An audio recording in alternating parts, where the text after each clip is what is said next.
Nessas últimas semanas aqui no De Casa em Casa, a gente vem meditando juntos sobre o tema A Nova Maneira de Viver, que é o título de um dos materiais de ensino da congregação. E nesse material a gente faz o confronto, digamos assim, entre a forma como nós agimos antes de conhecer o Senhor, antes de nos convertermos, e as mudanças que ocorrem, ou que são necessárias a partir do momento em que nós fomos ganhos, conquistados pelo Senhor.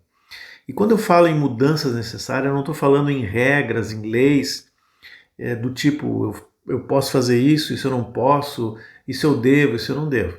São mudanças necessárias desde a maneira como nós pensamos, falamos, o que ouvimos, o como julgamos as coisas e o que nós fazemos, os nossos atos.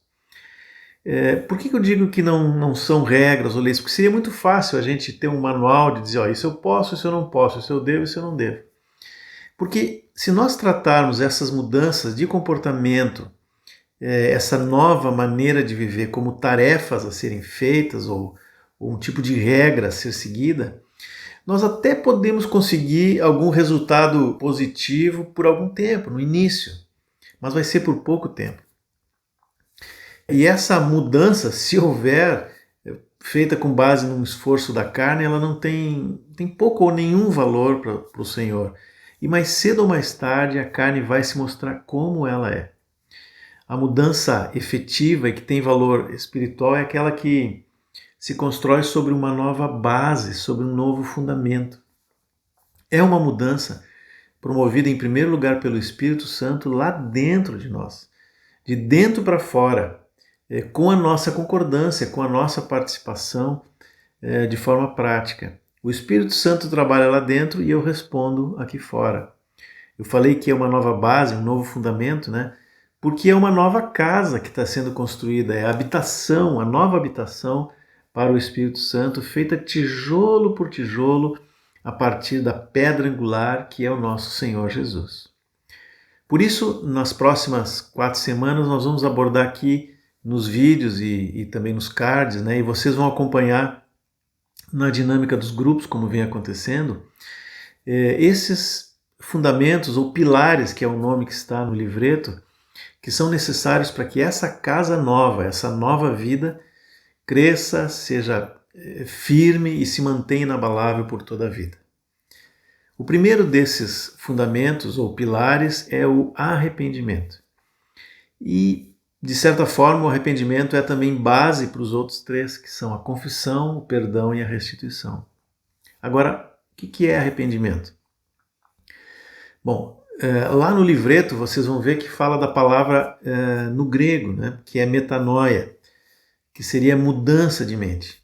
Tá bem, é um começo para entender o que é o arrependimento, mas no sentido bíblico, ou segundo aquilo que nos diz a palavra, arrependimento é bem mais amplo do que simplesmente mudar a nossa maneira de pensar, mudar os conceitos. Envolve sim essa mudança, que eu diria assim, uma mudança não apenas de pensamento, mas uma mudança de visão de tudo aquilo que nos cerca. Eu começo a ver como Deus vê, mas também vai mudando os nossos valores. Aquilo que é mais valioso para Deus passa a ser mais valioso para mim, o que é prioritário para o Senhor é prioridade para mim. E a partir dessas mudanças, então eu começo a decidir segundo a visão e as prioridades do Senhor. E eu decido cortar com tudo aquilo que diz respeito à velha vida e que me afasta do Senhor e que me impede, de alguma forma, de fazer toda a vontade do Senhor. É por isso que, por exemplo, quando João Batista falava de arrependimento, no momento em que ele preparava o caminho do Senhor, ele disse certa vez o seguinte: o machado está posto à raiz da árvore. O que João queria dizer com isso? O que significa isso, né? Bom, antes de conhecer o Senhor, nós tínhamos uma raiz em Adão e nesse mundo. Agora não temos mais. A nossa raiz agora está nos céus, no cabeça, que é Cristo. E por isso é preciso cortar a antiga raiz, romper com a maneira antiga de pensar e de agir e passar a fazer as coisas de acordo com o cabeça, Jesus. Basicamente, isso é arrependimento. Talvez a gente pense assim, bom, mas arrependimento é uma coisa só lá para o início, né? Para aquele momento em que nos convertemos e nos arrependemos. É verdade que desde o início da caminhada com o Senhor, desde o primeiro dia, nós precisamos e vamos experimentar o arrependimento, porque é uma vida inteira de pecado e de independência que precisa ser exposta à cruz e ao sangue do Senhor, conforme o Evangelho nos diz. E é por causa disso que nós somos limpos do pecado e livres da condenação. Mas isso não fica apenas no primeiro dia. A partir daí, há uma ação diária do Espírito Santo nos conduzindo a um constante arrependimento para que eu não volte atrás, mas eu caminhe na direção da vontade do Senhor, do propósito eterno de Deus. Dá até para dizer que arrependimento é como se fosse um estilo de vida, porque todo dia eu preciso renovar as minhas escolhas pela vontade de Deus. O homem natural, o homem sem Cristo, ele tem uma atração muito grande e ele está sempre disposto a fazer tudo aquilo que lhe agrada, mesmo que isso seja contrário à vontade de Deus. Por isso que a maneira de viver do velho homem, o homem segundo Adão, ela produz as atitudes que nós vimos ao longo dessas últimas semanas e que está no nosso livreto, a nova maneira de viver, aquelas atitudes que vão sendo mudadas por uma nova. Quando nós chegamos a Cristo, o Espírito Santo vai trabalhar em nós para substituir estes atos do velho homem pelos atos que são próprios de Cristo, o novo homem. O problema é que a atração pelo que é mal continua existindo na nossa carne, nos nossos membros, como Paulo fala aos Romanos. E para anular essa força de atração da carne e do mundo, eu preciso de um poder maior, mais forte, a graça e o poder do Espírito Santo, porque eu mesmo não consigo. Agora, mesmo que eu tenha esse poder à minha disposição todos os dias para experimentar uma nova vida, e nós temos, a escolha continua sendo minha. Eu é que escolho caminhar para o outro lado, no sentido de deixar minha vontade para trás e ir na direção da vontade de Deus. Assim, mal comparando, eu dando um exemplo, ainda que os exemplos são pobres, né, porque essa verdade, essa realidade é muito maior, mas é como se eu estivesse dirigindo um caminhão ou uma máquina com um motor muito forte, mas a decisão de ligar o motor e de fazer com que esse caminhão, essa máquina ande, é minha. O arrependimento como estilo de vida, como eu falei antes, ou como uma experiência diária, ele então vai requerer ações práticas de negar a própria vontade, porque a vontade de Deus é melhor. Aliás, o texto base para esse ensino do arrependimento que nós sempre usamos, e é o que está no material nosso, ou os textos base, são Marcos 8, 34, 35 e Lucas 14, 33, onde nem se fala a palavra arrependimento, mas o conteúdo daquilo que foi dito ali, sim, diz respeito a uma vida de arrependimento. E Jesus fala de forma muito prática sobre isso na vida dos que são seus seguidores, seus discípulos. Ele fala 4 coisas. A primeira delas é negue-se a si mesmo. O que significa negar a mim mesmo, né? É mais do que não cometer alguns pecados. Isso também. Mas negar a si mesmo é uma coisa que vem antes da prática do pecado. Implica em rejeitar a própria vontade quando ela é incompatível com a vontade do Senhor. Mesmo quando o ato que eu praticaria não é pecado por si só, mas naquele momento, naquela situação, Deus não quer. Quando tratamos da nova maneira de viver, nós demos um exemplo do não revidar mal por mal. Mesmo quando eu pudesse, por exemplo, exigir o meu direito para compensar o dano que alguém fez, o mal que a pessoa me fez, eu poderia exigir uma reparação, mas eu escolho, por amor ao Senhor, não revidar o mal por mal e não exigir aquilo que seria meu direito. Eu estou negando a mim mesmo. É um exemplo. A outra coisa que Jesus fala é tomar a sua cruz. Tome a sua cruz e siga-me, ele diz.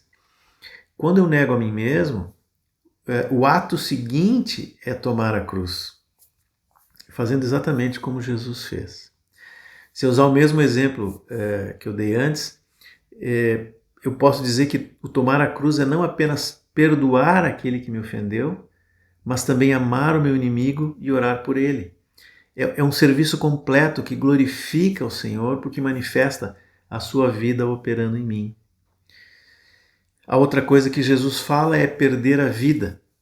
Agora, a expressão perder a vida por causa de Jesus não significa morte física, embora às vezes isso possa acontecer, como já aconteceu muitas vezes ao longo da história da igreja, e ainda hoje acontece onde a igreja é de fato perseguida pelo governo, por alguma razão.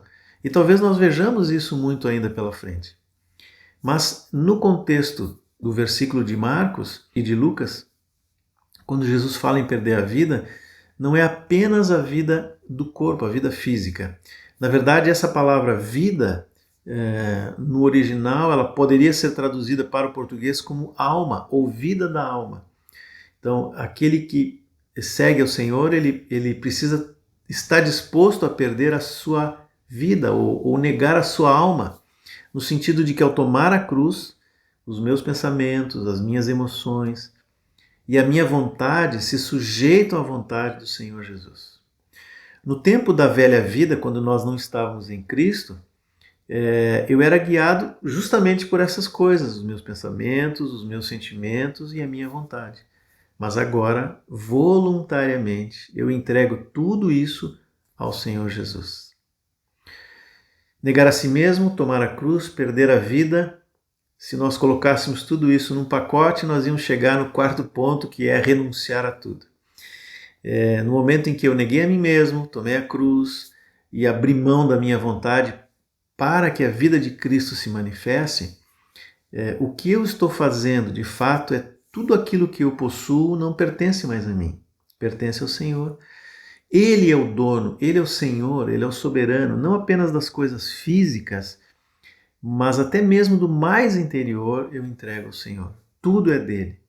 Até a minha família, emprego, casa, recursos financeiros, meu tempo, meu lazer, o que eu vejo, o que eu falo, tudo pertence ao Senhor.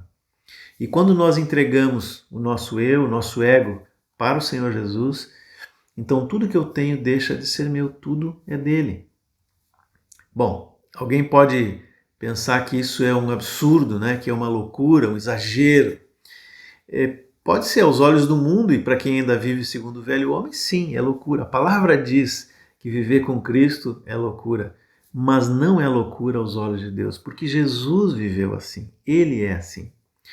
E assim como o Senhor venceu a morte e ressuscitou, porque Ele fez exatamente isso, nós podemos ter certeza que o mesmo poder que o ressuscitou também nos vivifica desde agora, nos fazendo experimentar então esta nova maneira de viver, uma vida de vitória sobre o pecado, sobre a morte, sobre essas coisas que faziam com que a nossa vida fosse contrária à vontade de Deus.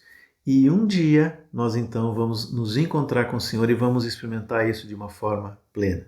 Irmãos, vamos meditar nisso que nós falamos aqui, naquele material que está no livreto, nos grupos nós vamos olhar de novo, vamos revisar essas verdades, vamos considerar o que aprendemos com esse pilar, com esse fundamento e vamos colocar em prática, dia a dia, essa vida de arrependimento. Que o Senhor abençoe vocês.